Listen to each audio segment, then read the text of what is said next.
Todos los pecados del hombre, desde el principio de la humanidad hasta el fin del mundo, no son más que una gota de agua en el mar de la misericordia de Dios. Qué bien le hace al alma escuchar esa frase. Y es que es muy reconfortante. Hay que pensar un momento en lo que implica lo dicho: todo el peso del pecado, no solo el tuyo o el mío, sino el de toda la humanidad, desde el primer hombre hasta el último, cada traición, cada acto de egoísmo, cada herida causada o recibida. Toda esa carga oscura y pesada, arrojada como una gota diminuta en un mar infinito, en un abismo insondable de compasión. Ese mar es la misericordia de Dios. Un mar donde no hay cálculo ni condiciones, donde el juicio se ve superado por la ternura, y la justicia se deja abrazar por el amor. Imagina a ese Dios que, aun sabiendo de nuestra fragilidad, no se aleja, sino que se acerca más. Que no se escandaliza por nuestras caídas, sino que baja hasta ellas, para levantarnos con delicadeza. Muy probablemente, más de uno aquí ha sentido, o siente ahora mismo, que ha caído tan bajo, que ya no hay vuelta atrás. Que su culpa pesa demasiado. Que su miseria es más grande que el amor divino. Es una experiencia humana, y precisamente por eso, Dios ha querido revelarnos algo sobre el que transforma todo. Su misericordia es más grande que nuestra miseria. Santa Faustina Kowalska, una sencilla religiosa polaca, fue elegida por el cielo para recordarle al mundo que Dios no es un juez severo esperando castigar, sino un padre que corre al encuentro del hijo perdido. Que no mira nuestras heridas con desprecio, sino con compasión. Que no se cansa jamás de perdonar. El Papa Francisco lo dijo claramente: Dios no se cansa de perdonar, somos nosotros los que nos cansamos de pedir perdón. Y por eso, la historia que vamos a recorrer hoy no es simplemente la vida de una santa. Es el relato de una llamada urgente del cielo, una súplica divina para que el mundo entero vuelva a confiar en el amor misericordioso de Dios. Acompáñame a descubrir quién fue Faustina Kowalska, la apóstol de la misericordia. Santa Faustina no nació entre lujos, ni en palacios o bajo reflectores. Al contrario, llegó al mundo en la sencillez de un hogar campesino, en un pequeño pueblo de Polonia llamado Głogowiec, un 25 de agosto de 1905. Su nombre original era Elena Kowalska. Fue la tercera de 10 hijos. Su familia, profundamente humilde, vivía del trabajo arduo del campo y de oficios manuales. No había comodidades ni abundancia, pero sí algo que Dios parece amar profundamente: la pobreza que prepara el alma para confiar solo en Él. Aunque sus padres no eran ricos ni instruidos, sí le transmitieron la fe católica. Desde pequeña, Elena aprendió a ver a Dios como parte de lo cotidiano, no como un extraño lejano, sino como un amigo silencioso presente en cada jornada. Apenas terminó los primeros años de escuela básica, tuvo que abandonar sus estudios para ayudar económicamente a su familia. Con apenas 16 años, comenzó a trabajar como sirvienta en casas de familias adineradas. La niña que soñaba con Dios tenía las manos llenas de labores domésticas y el alma silenciosamente encendida. Sin embargo, ese fuego interior no se apagaba. Desde muy temprana edad, Elena sintió una llamada clara, íntima, persistente. Ella quería consagrarse completamente a Dios. Pero cuando compartió su deseo de entrar al convento, sus padres se opusieron con firmeza. Honestamente, no sé qué habrá pasado por la cabeza de los padres de Faustina en esos momentos. No digo esto a modo de juicio, sino para ponernos en sus zapatos. Son pobres, hay necesidad y la idea de, entre comillas, perder a una hija trabajadora y obediente porque quería ser monja, no ha de ser un trago fácil de pasar.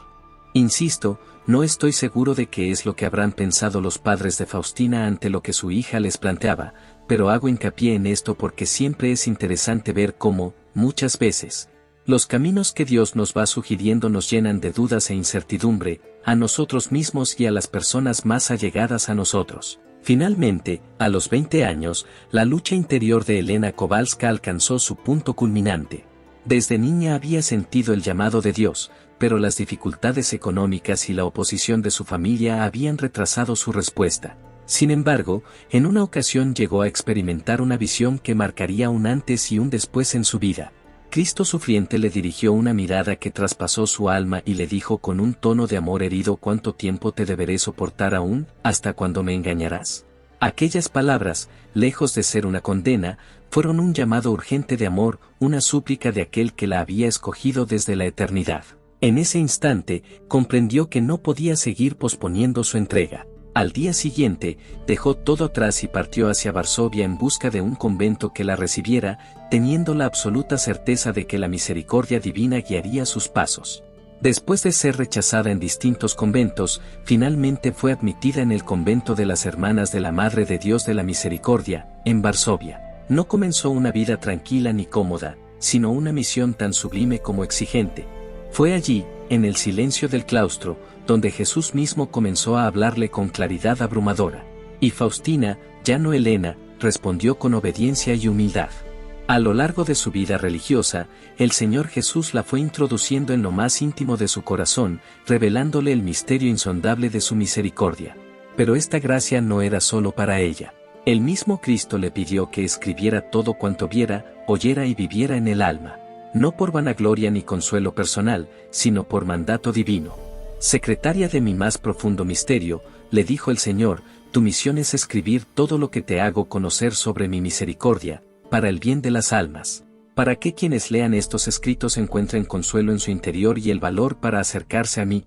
Así nació una obra única, irrepetible, su diario, un testimonio espiritual que no solo recoge visiones místicas, sino también la lucha interior, la fragilidad humana y el poder transformador del amor de Dios. Faustina escribió con la sencillez de una mujer humilde, pero bajo el soplo del Espíritu Santo. Y así como el Espíritu Santo es universal, este diario también lo es. Ha sido traducido a numerosos idiomas, entre ellos el inglés, alemán, italiano, español, francés, portugués, árabe, ruso, húngaro, checo y eslovaco, y continúa tocando almas de todo origen y condición, porque donde habla la misericordia, todos encuentran un eco de su propia historia.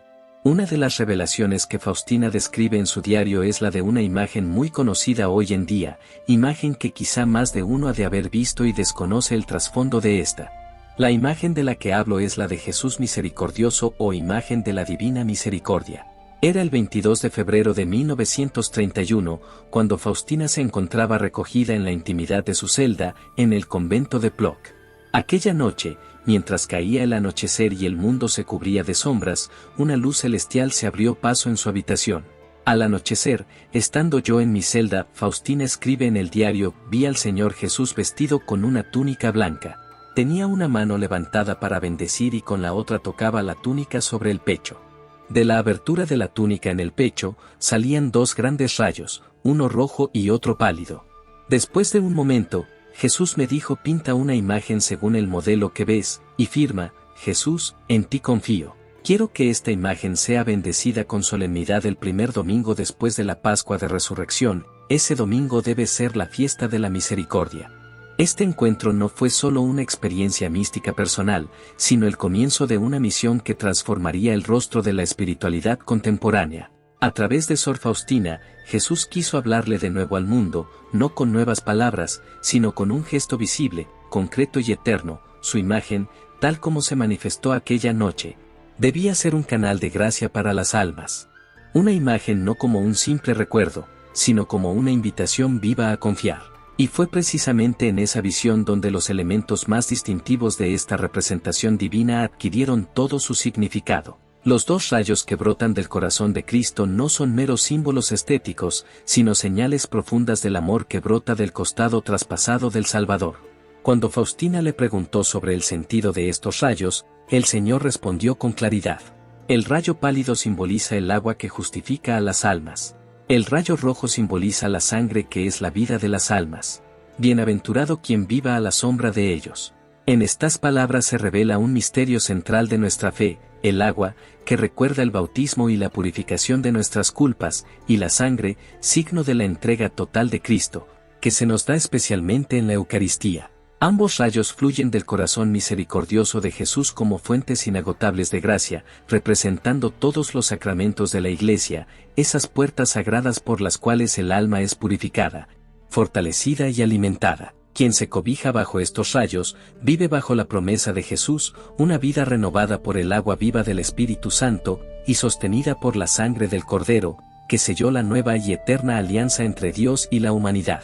Otra de las revelaciones que el Señor Jesús hizo a Santa Faustina Kowalska es una que brilla con una luz singular, ya que sobresale por la magnitud de las promesas asociadas a ella. Estoy hablando de la fiesta de la misericordia. Entre todas las formas de devoción a la divina misericordia que Jesús comunicó a través de esta humilde religiosa, fue esta fiesta la que él mismo señaló como la más importante, como el corazón palpitante de su mensaje al mundo. La primera vez que nuestro Señor habló de esta celebración fue en el año 1931, en la ciudad de Plock, cuando pidió a Sor Faustina lo siguiente: deseo que haya una fiesta de la misericordia. Quiero que esta imagen que pintarás con el pincel sea bendecida con solemnidad el primer domingo después de la Pascua de Resurrección. Ese domingo debe ser la fiesta de la misericordia. Esta fiesta, colocada providencialmente justo después del domingo de Resurrección, no es solo una jornada litúrgica más en el calendario de la Iglesia. Es un día profundamente especial, en el que el cielo se abre con una generosidad desbordante. Jesús no solo desea que lo veneremos en su atributo más tierno, su misericordia, sino que quiere derramar en ese día un torrente de gracias que inunde los corazones. No se trata únicamente de rendir culto, sino de recibir un auxilio sobrenatural, una renovación interior, una oportunidad única de salvación. Deseo, dijo el Señor Jesús, que la fiesta de la misericordia sea un refugio y amparo para todas las almas y, especialmente, para los pobres pecadores. Las almas mueren a pesar de mi amarga pasión.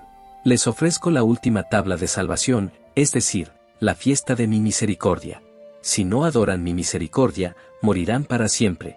Estas palabras estremecen por su fuerza y ternura.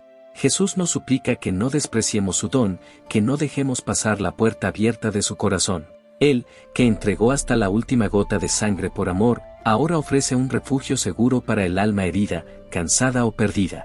Es una tabla de salvación extendida sobre las aguas turbulentas del mundo. Y las promesas que acompañan esta fiesta no pueden ser ignoradas. Son, de hecho, promesas inauditas, inigualables, que revelan hasta qué punto Dios está dispuesto a salir al encuentro del hombre.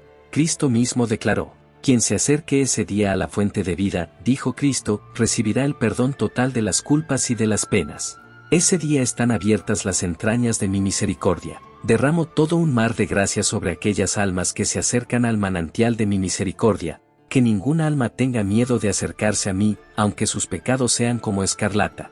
Pensemos un momento en esto. Jesús promete no solo el perdón de las culpas, sino también de las penas debidas por el pecado. Es decir, un alma que se acerque con disposición recta y corazón contrito, puede renacer completamente, como si saliera recién bautizada. Es, sin duda, un don que supera cualquier comprensión humana. Pero no basta con presentarse externamente. Para recibir estos dones tan grandes, el alma debe estar dispuesta a responder con fe viva y amor concreto. Las condiciones que Jesús mismo indicó son claras: una confianza absoluta en la bondad divina, una caridad activa hacia el prójimo, y, por supuesto, estar en estado de gracia, lo que implica una confesión sincera, y recibir dignamente la Sagrada Comunión.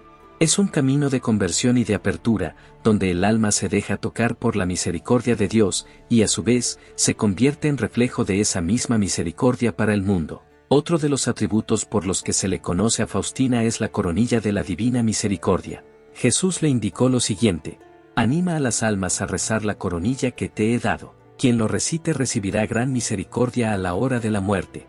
Cuando recen esta coronilla en presencia de los moribundos, yo me pondré entre mi Padre y el moribundo, no como el juez justo, sino como el Salvador misericordioso. Los sacerdotes la recomendarán a los pecadores como su última esperanza de salvación. Aunque hubiera un pecador muy endurecido, si recitara esta coronilla una sola vez, recibiría la gracia de mi infinita misericordia. Deseo conceder gracias inimaginables a aquellas almas que confían en mi misericordia. Por medio de la coronilla obtendrás todo, si lo que pides es compatible con mi voluntad.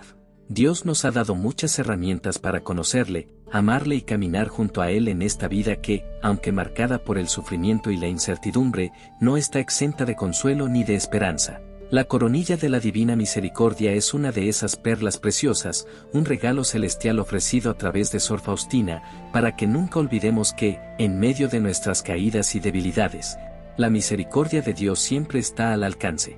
Pero estas herramientas no son tesoros que debemos guardar en secreto, son dones que están llamados a circular, a llegar a otros corazones, a ser faros en la noche del alma. Depende de nosotros no solo usarlas con fe y constancia, sino también compartirlas con el mundo entero, con nuestros familiares, amigos, comunidades y especialmente con aquellos que más lo necesitan. Porque donde el pecado abunda, la misericordia de Dios sobreabunda, y nosotros estamos llamados a ser testigos de esa verdad. Faustina no solo tuvo visiones de Cristo, sino también del cielo, el purgatorio y el infierno. El mundo invisible no era para ella un misterio lejano, sino una realidad tan vívida como el pan que amasaba o la escoba que empuñaba. En 1926, Sor Faustina vivió una experiencia mística que marcaría profundamente su conciencia espiritual, la visión del purgatorio. Acompañada por su ángel de la guarda, fiel custodio que, silencioso, guía y protege, fue llevada a un lugar desconocido por los sentidos humanos, pero real y tangible en el plano sobrenatural. Allí, relata haber visto un lugar nebuloso, lleno de fuego, envuelto en una atmósfera densa y ardiente, donde se hallaba una multitud de almas. Eran almas que sufrían intensamente, pero no por un castigo vengativo, sino por la ausencia de Dios, por el deseo ardiente de su presencia, aún no alcanzada. Estas almas estaban orando con gran fervor, pero sin eficacia para ellas mismas. Solo nosotros podemos ayudarlas, escribió. En ese momento, Faustina comprendió con claridad que las almas del purgatorio, aunque santas y salvadas, ya no pueden hacer nada por sí mismas. Dependen enteramente de nuestra caridad, de nuestras oraciones, de nuestras obras ofrecidas en sacrificio por su liberación. Fue un llamado claro y urgente a la intercesión, un recordatorio de que el amor cristiano no termina con la muerte, sino que se prolonga en la comunión de los santos. 10 años después, en octubre de 1936, Sor Faustina fue llevada por el mismo medio celestial, un ángel del Señor, a una realidad aún más desgarradora y estremecedora, el infierno. Esta visión no fue un símbolo ni una metáfora, sino una experiencia espiritual concreta, profunda y dolorosa, destinada a revelar el misterio más temido por el alma humana. Guiada por aquel mensajero de Dios, descendió a un lugar de horror indescriptible. Allí contempló las penas de las almas condenadas, sufrimientos múltiples y atroces, como la pérdida definitiva de Dios, el remordimiento eterno por las decisiones tomadas, la certeza de que esa condición nunca cambiará. Fue testigo de un fuego que no destruye, pero que traspasa el alma con un dolor inimaginable, de una oscuridad que no alivia, sino que ahoga, de un hedor sofocante que parece envolverlo todo. Vio a los condenados en compañía constante de Satanás, y escuchó palabras viles, maldiciones y blasfemias que desgarraban el ambiente como gritos sin eco. La desesperación lo impregnaba todo, como un abismo sin fondo del que ya no se puede escapar. Esta visión no fue dada para provocar temor vacío, sino para despertar al mundo, para recordarnos que el pecado no es una trivialidad, que nuestras elecciones tienen consecuencias eternas, y que la misericordia de Dios, aunque infinita, debe ser aceptada en libertad durante esta vida. Fue, en definitiva, una advertencia, pero también una invitación urgente a la conversión. Sor Faustina también fue agraciada con una visión celestial que dejó en su alma una huella imborrable. En ese momento místico, se le permitió contemplar, aunque fuera por un instante, la gloria del cielo, ese destino eterno que Dios tiene preparado para quienes le aman. Fue testigo de la belleza sin igual de la morada celestial, de una felicidad tan pura y tan plena, que escapa por completo a las categorías humanas. Allí todo resplandecía de luz, de armonía, de un gozo que no se agota, y que colma cada rincón del ser. Vio como todas las criaturas, ángeles, santos, y todas las almas redimidas, alababan a Dios con una adoración perpetua, profunda y llena de gratitud. No era una alabanza mecánica o impuesta, sino el brote natural del amor desbordante que nace al estar en presencia del amor mismo. Faustina comprendió entonces un misterio que transformó su corazón, que la fuente de esa felicidad eterna no es otra que Dios mismo. Él es inmutable en su esencia, sí, pero al mismo tiempo siempre nuevo, siempre dador, siempre fuente viva de dicha inagotable. Como ella misma escribió, Dios me ha hecho entender que hay una cosa de un valor infinito a sus ojos, y eso es, el amor a Dios, amor, amor y nuevamente amor, y nada puede compararse a un solo acto de amor a Dios. Ese conocimiento no fue teórico, sino vivencial. Faustina no solo vio la majestad de Dios, sino que experimentó la paz que de él emana. Observó cómo los espíritus celestiales, organizados según sus grados de gracia y jerarquía, lo adoraban con una reverencia perfecta. Sin embargo, lejos de sentir temor ante tanta grandeza, su alma se llenó de una paz dulce, de un amor sin sombras. No hubo espanto ni inquietud, solo una alegría profunda al reconocer que el Dios al que servía en la tierra es el mismo que reina glorioso en el cielo. Y escribió con sencillez y asombro: Dios en su gran majestad, es adorado por los espíritus celestiales, de acuerdo a sus grados de gracias y jerarquías en que son divididas. No me causó temor ni susto. Mi alma estaba llena de paz y amor, y mientras más conozco la grandeza de Dios, más me alegro de que Él sea el que es. Fue, sin duda, un anticipo del paraíso, una confirmación de que la vida no termina con la muerte, y que el amor, ese que muchas veces cuesta, que purifica y que exige, es lo único que nos seguirá hasta la eternidad. Faustina participó místicamente en la pasión del Señor. Sufría en su cuerpo y en su alma los dolores del Calvario, unida al sacrificio de Cristo por la salvación de las almas. Recibió los estigmas ocultos, heridas semejantes a las de Jesús, pero invisibles a los ojos humanos, como signo de su unión silenciosa con el crucificado. Se le concedieron también dones místicos, como la bilocación, estar en más de un lugar al mismo tiempo, la lectura de las almas, ver con claridad la conciencia de quienes se le acercaban, el don de profecía, e incluso la experiencia de los desposorios místicos, ese acto espiritual en el que un alma es unida a Cristo con la intensidad y la pureza de un matrimonio eterno. Finalmente, Faustina, extenuada físicamente por la enfermedad y los sufrimientos que ofrecía como sacrificio voluntario por los pecadores, plenamente adulta de espíritu y unida místicamente con Dios, murió en Cracovia el 5 de octubre de 1938, con apenas 33 años. La fama de la santidad de su vida iba creciendo junto con la propagación de la devoción a la Divina Misericordia y a medida de las gracias alcanzadas por su intercesión. Una de estas gracias la vivió Maureen Deegan. Antes de cumplir los 15 años, Maureen disfrutaba de una vida que, en muchos sentidos, podría describirse como feliz. Era una adolescente activa, con sueños por delante, amistades, planes, risas cotidianas, una existencia sencilla, pero plena, como la de tantos jóvenes que comienzan a asomarse al mundo adulto con ilusión. Sin embargo, sin previo aviso, esa normalidad se vio interrumpida por una enfermedad cruel y progresiva, el linfedema, un diagnóstico devastador. Aunque técnicamente no se le clasifica como cáncer, esta enfermedad, grave y debilitante, la fue llevando lentamente a un estado de sufrimiento extremo. El linfedema provoca una obstrucción en el sistema linfático que impide el drenaje adecuado de los líquidos corporales, haciendo que las extremidades se hinchen de forma dolorosa y grotesca. El cuerpo empieza a cambiar, a pesar del alma joven que aún arde por dentro. No había cura, solo tratamientos paliativos, atenciones constantes, vigilancias médicas rigurosas. A lo largo de los siguientes 10 años, Maureen atravesó un verdadero calvario. Más de 50 operaciones, incontables procedimientos médicos y hospitalizaciones que, en ocasiones, se extendían hasta por un año entero. A esa edad, cuando otros soñaban con el futuro, ella aprendía a convivir con la incertidumbre, con el bisturí, con el dolor crónico y la resignación. Amigos y familiares intentaban animarla, le hablaban de la fe, de la posibilidad de encontrar consuelo en la oración. Pero Maureen no quería saber nada de eso.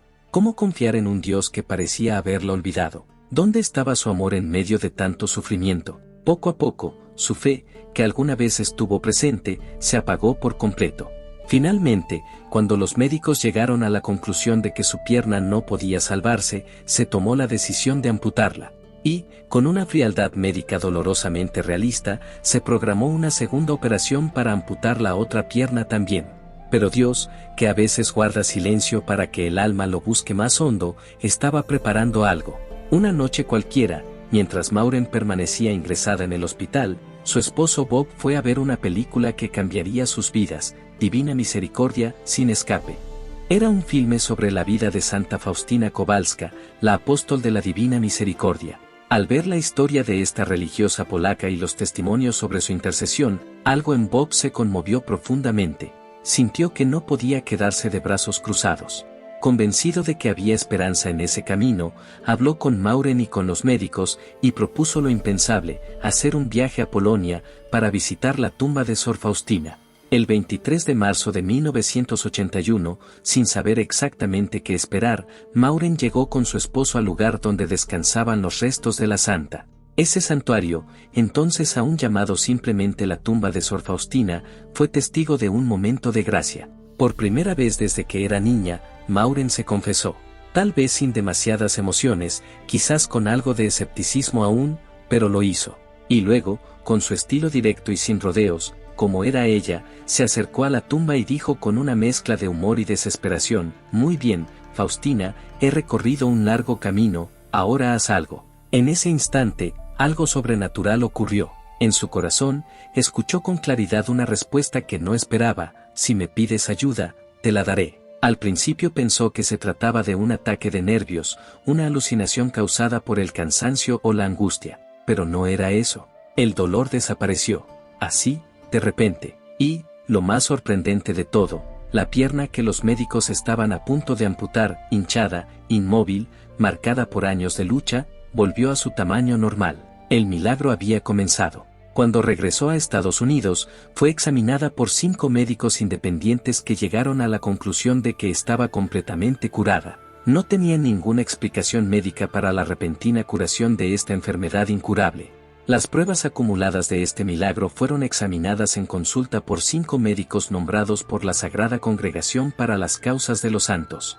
Una vez superada esta prueba, fue examinada por un equipo de teólogos y, finalmente, por un equipo de cardenales y obispos. La curación fue aceptada por todos como un milagro causado por la intercesión de Sor Faustina a la Divina Misericordia.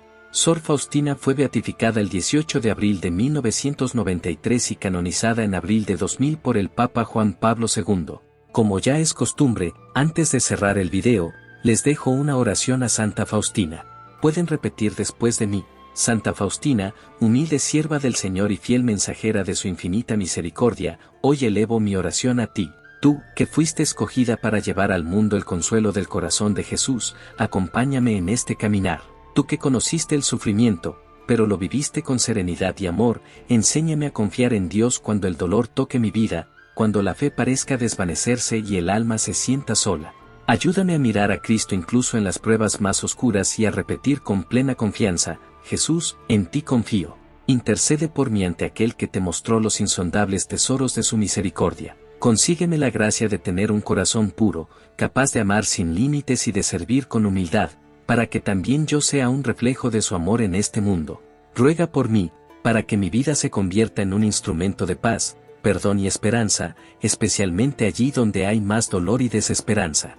Y cuando llegue mi hora final, no me dejes solo. Tómame de la mano y guíame hacia ese océano de amor y luz que tú contemplaste en tus visiones del cielo, donde el alma reposa eternamente en la paz de Dios. Amén.